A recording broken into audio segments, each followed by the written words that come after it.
দেখ স্নেহা, ড্রেসটা কত সুন্দর। হ্যাঁ, খুব সুন্দর। একটু পরে দেখা না, তোর জন্মদিনে আমি ঠিক এরকম একটা ড্রেস তোকে গিফট করব। আর হ্যাঁ, আমি তোর জন্মদিনের জন্য টাকাও জমিয়ে রেখেছি, একবার পরে দেখা না বোন। কিন্তু দাদা, এটা তো মালকিনের ড্রেস, উনি স্নান করে সেটা পরবে। আর ওনার স্নান করে আস্তে আস্তে এখন অনেক দেরি আছে, তুই একবার পরে দেখা না। কিন্তু দাদা, কেউ যদি দেখে নেয় তাহলে? আরে কেউ দেখবে না, আমিও তো দেখি আমার মিষ্টি বোনটাকে কেমন লাগে ড্রেসটা পরে। এনে ধর।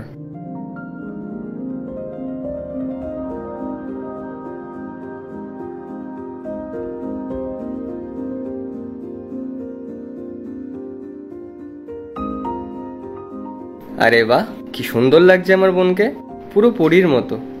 শোন না, আমি তোর জন্মদিনে এরকম একটা ড্রেস গিফট করব। হ্যাঁ, সুন্দর তো লাগছেই। 1 মিনিট দাঁড়া, এই জুতোটা পর। কিন্তু দাদা, মালকিন চলে এলে? আরে ওনার রাস্তা এখনো অনেক দেরি, পর না এটা।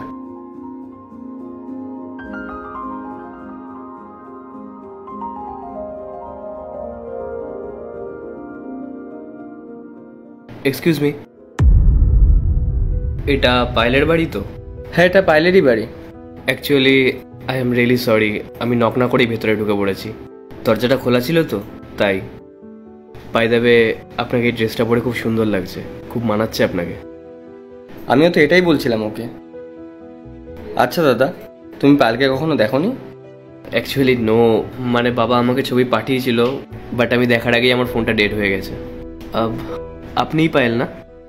দাদা, হ্যাঁ হ্যাঁ, ওই পায়েল। আপনি কি আমার ফোনটা একটু চার্জে বসাতে পারবেন? অ্যাকচুয়ালি আমার বাবার সাথে একটু কথা বলার ছিল, আর আমার ফোনে চার্জও নেই। হ্যাঁ, দিন না। Thank you.